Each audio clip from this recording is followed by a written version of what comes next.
سيحرم المنتخب الوطني المغربي من خدمات لاعبه نصير مزراوي في مباراته أمام بلجيكا يوم الأحد المقبل على أرضية ملعب الثمامة بالعاصمة القطرية الدوحة في ثاني جولة دور مجموعات نهائيات كأس العالم قطر 2022. وسيغيب المزراوي عن مباراة بلجيكا بعد الإصابة التي تعرض لها في لقاء كرواتيا الذي انتهى بالتعادل السلبي 0-0، ليفقد بذلك وليد الركراكي إحدى أوراقه التي يعتمد عليها في خط الدفاع، إذ سيكون يحيى عطية الله هو بديل نصير في لقاء الشياطين الحمر.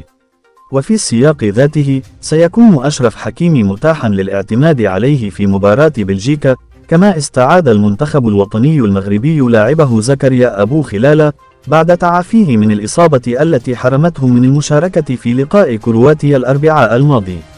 وحقق المنتخب الوطني المغربي أول نقطة له بتعادله مع كرواتيا بدون أهداف في المباراة التي جرت أطوارها الأربعاء الماضية على أرضية ملعب البيت بمدينة الخور القطرية لحساب الجولة الأولى من دور مجموعات نهائيات كأس العالم قطر 2022 متعادلا بدون أهداف. ويتواجد حاليا المنتخب الوطني المغربي في الرتبة الثانية بنقطة واحدة مناصفة مع كرواتيا في مجموعة سادسة تتصدر ترتيبها بلجيكا ب3 نقاط وتتذيلها كندا بدون رصيد.